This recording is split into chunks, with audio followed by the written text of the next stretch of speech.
নমস্কার আমার প্রিয় পরিবার, তোমাদের সকলকেই জানাই আমার ব্লগ চ্যানেলে অনেক অনেক শুভেচ্ছা ও ভালোবাসা। আশা করি তোমরা প্রকৃতির সৌন্দর্যে সাজিত সুন্দর পৃথিবীতে সকলেই খুব ভালো আছো, সুস্থ আছো। তোমাদের কাছে অনুরোধ রইল ভিডিওটি স্কিপ না করে সম্পূর্ণ দেখার জন্য। আশা করি তোমাদের ভালো লাগবে। আমার কাজকর্ম, গ্রামীণ জীবনযাপন তোমাদের যদি ভালো লাগে তাহলে আমার প্রিয় বন্ধুরা একটা করে লাইক কমেন্ট করতে কিন্তু ভুলো না। তোমাদের একটা করে লাইক কমেন্ট আমাকে পরবর্তী দিনে ব্লগ তৈরি করতে অনেক অনেক উৎসাহিত করে। তোমরা কম বেশি সকলেই জানো আমি আদিবাসী পরিবারের বধূ। তোমাদের কাছ থেকে আমি অনেক অনেক ভালোবাসা পাচ্ছি, যা আমি কোনোদিন ভাবতেই পারিনি। এই যে তোমরা একটু একটু করে চিনছো, জানছো, আমার পরিচিত গঠন হচ্ছে যে আমি একজন আদিবাসী বউ। এই পাওয়াটাই আমার কাছে অনেক বড় পাওয়া। এর জন্য আমি তোমাদেরকে অসংখ্য অসংখ্য ধন্যবাদ জানাই। তোমরা এইভাবে আমার পাশে থেকে সাপোর্ট করো।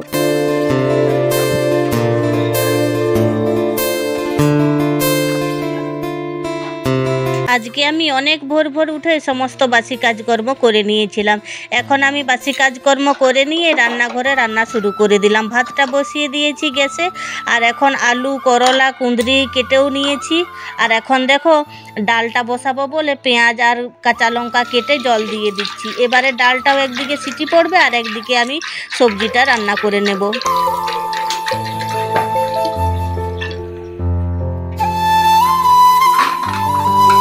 ছেলে মেয়ে দুজনেই প্রাইভেট পড়তে গেছে। তোমাদের দাদা ভাই আর আমি এখন ঘরে আছি। এই যে তোমাদের দাদা ভাই চা খাবে বলে চা গরম করে নিল।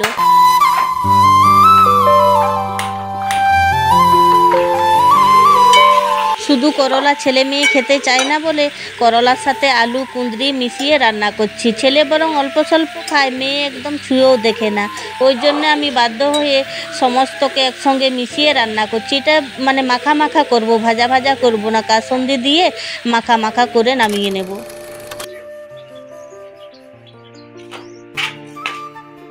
আমার রান্না বান্না সব হয়ে গেছে আর তুমি এখন বাজার করে নিয়ে আসছো। বন্ধুরা দেখো এখন 12:30 বাজে। তোমাদের দাদাভাই এখন বাজার করে নিয়ে আসলো। আজকে তো আমি অনেক সকাল সকাল রান্না বান্না করে নিয়েছি, তাই এগুলো সব ধুয়ে পরিষ্কার করে জল ঝরিয়ে তারপরে ফ্রিজে তুলে রাখবো। আর তোমাদের দাদাভাই বাজারটা করে নিয়ে আসছে এই জন্যই, যেহেতু কাল পরশু থেকে ধান কাটা হবে, তাহলে আর বাজারে যেতে পারবে না। এই জন্য তোমাদের দাদাভাই বেশি করে বাজার করে নিয়ে আসলো। ওই যে প্লাস্টিকের মধ্যে এইটাতে আছে মাছ আর এইটাতে আছে মাংস আর বাকি সব সবজি। এই যে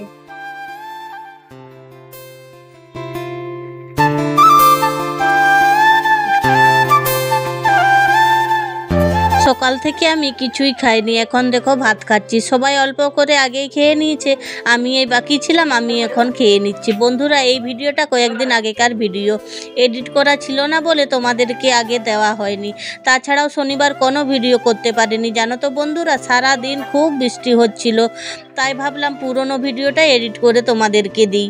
আর এই অসময়ের বৃষ্টি একদমই ভালো লাগে না। সমস্ত ধান মাঠে ঘাটে ভিজে গেল বন্ধুরা, জানো তো খুবই কষ্ট লাগছে।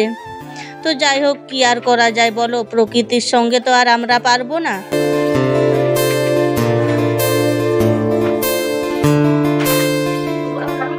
এখন দেখো তোমাদের দাদা ভাইকে বললাম আমি তো ভাত খাচ্ছি, তুমি একটু যে জিনিসগুলো ধোয়ার প্রয়োজন নেই সেগুলোকে ঝুড়ির মধ্যে তুলে রাখো, আর মাছ মাংসটা কলতলা থেকে ধুয়ে এনে ফ্রিজে তুলে রেখে দাও। তাই দেখো তোমাদের দাদা ভাই সবকে গুছিয়ে রাখছে আর মাছ মাংসটা কলতলা থেকে ধুয়ে এনে ফ্রিজে রাখবে।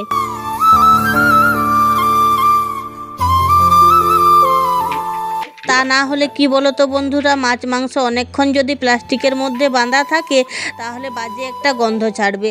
আমি কিন্তু মাছ মাংস যাই আনুক তোমাদের দাদাভাই বাজার থেকে, ধুয়ে পরিষ্কার করে জল ঝরিয়ে তারপরে ফ্রিজে তুলে রাখি। তোমরা কেমনভাবে মাছ মাংস স্টোর করে রাখো অবশ্যই আমাকে জানাবে কিন্তু কমেন্ট করে।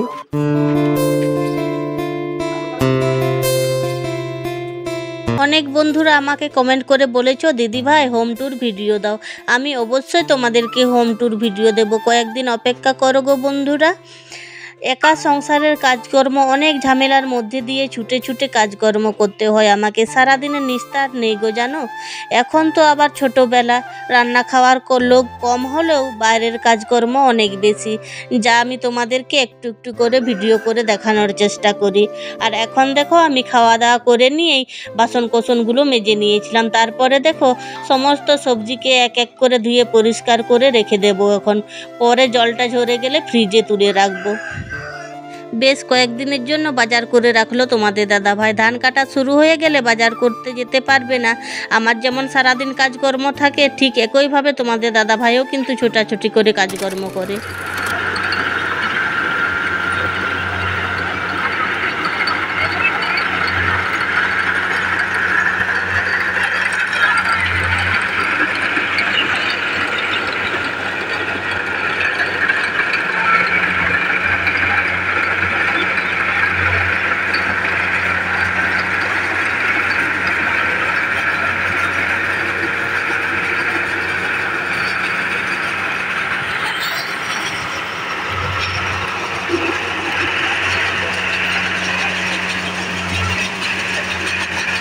আমাদের গ্রামের কাছে ধান কাটার মেশিন এসেছে, তাই ভাবলাম তোমাদের সাথে একটু শেয়ার করা যাক।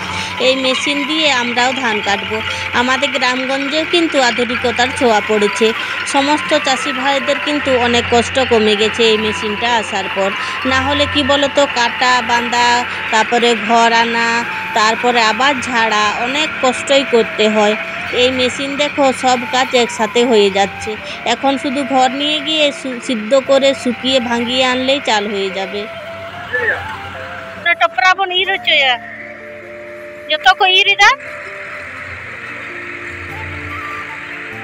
বন্ধুরা এখন যাচ্ছি মাঠে।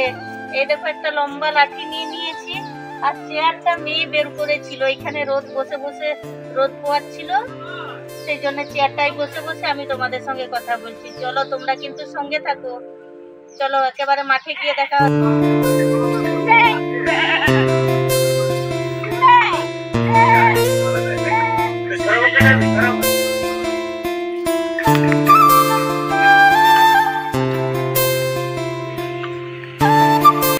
এখন দেখো মাঠে চলে এসেছি, তোমাদের দাদা ভাই, আমি আর মেয়ে।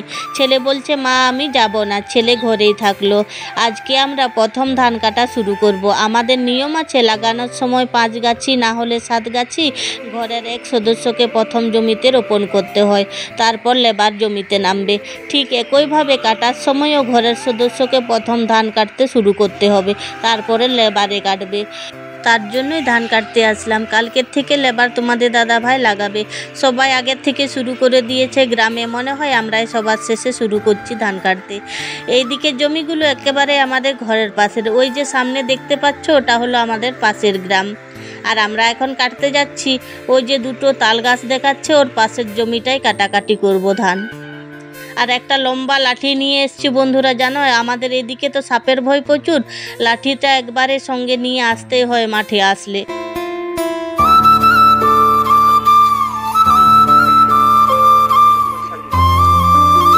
দেখো ধান কাটা শুরু করে দিলাম দুজনেই। ধান তোলা হয়ে গেলে তোমাদের দাদাভাই বলছে কালো সর্ষে বুনে দেবে। দেখা যাক কবে ধানগুলো ঘরে নিয়ে যেতে পারছি, তারপরে তো সর্ষে বুনবো। আর এই মাঠে না খুব কালো সর্ষে হয়, এত পরিমাণে কালো সর্ষে হয় যা তোমরা ধারণাও করতে পারবে না। এই যে সবাই দেখছো কাটাকাটি করেছে, সবাই কিন্তু সর্ষে বোনার জন্যই আগে আগে কেটে নিয়েছে।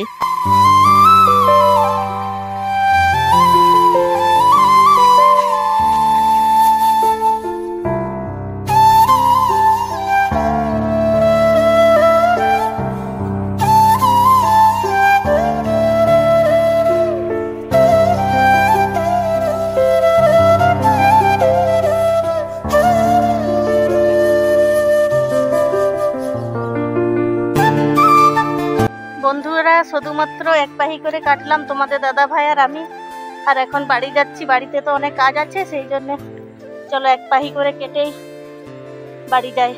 আজকে শুধুমাত্র শুরুটা করে দিলাম, কালকের থেকে লোকজনে কাটাকাটি করবে। দেখো চারপাশটা কি সুন্দর লাগছে।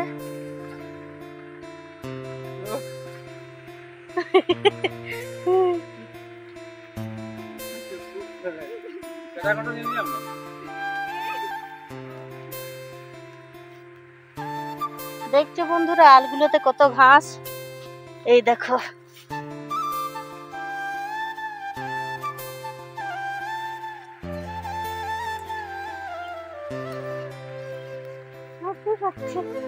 তোমাদের দাদাভাই গল্প করছে আর হাঁস। এই জন্যই বন্ধুরা তোমাদের সামনাসামনি এসে ভিডিও করতে ইচ্ছে করে না। দেখতে পাচ্ছ কত মুখে দাগছোপ হয়ে আছে। তোমরা যদি কোনো ওষুধ জানো আমাকে অবশ্যই কমেন্ট করে জানাবে, আমিও তাহলে কিনে একটু ওষুধ লাগাবো। 2-1 দিনে দেখবে পুরো মাঠ ফাঁকা করে দেবে। আমাদের সেই মাঠটা এখনো নিয়ে যাওয়া হয়নি গাড়ি, কাল পরশুর দিকে মনে হয় যাবে। এই কাছাকাছিগুলো আর মেশিনে কাটবো না, শুধু দা দিয়েই কাটবো। মাঠ থেকে এসে আর কোনো ভিডিও তোমাদের সঙ্গে শেয়ার করতে পারলাম না। একেবারে সন্ধেবেলায় চলে এসেছি। মাঠ থেকে এসে চারদিকে ঝাড় দিয়ে পরিষ্কার করলাম, তারপরে সন্ধেবাতি দেখিয়ে একেবারে চলে এসেছি রান্নাঘরে। এখন আমি রান্না করছি ফুলকপি, আলু আর মাছ দিয়ে মাছের ঝোল রান্না হবে। আর ওই যে তখন দুপুরবেলায় যে সবজিগুলো ধুয়ে পরিষ্কার করে রেখেছিলাম ওইগুলো এখন শিশিরে দিয়ে দিচ্ছি। শাকগুলো শিশিরে দেবো আর বাকি সবজিগুলো ফ্রিজে তুলে রাখবো।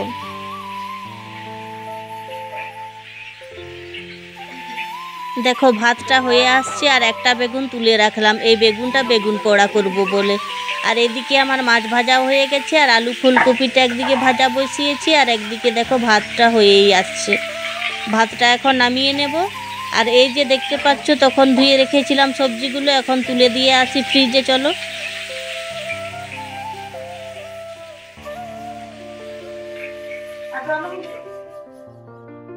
ভাত হতে অল্প বাকি আছে, চাটু দিয়ে একটু দেখে নিলাম, আর একটু হলেই হয়ে যাবে ভাত। আর এদিকে আমার দেখো আলু ফুলকপি ভাজা কিন্তু হয়ে গেছে, ওটাই এখন আমি নামিয়ে রাখছি।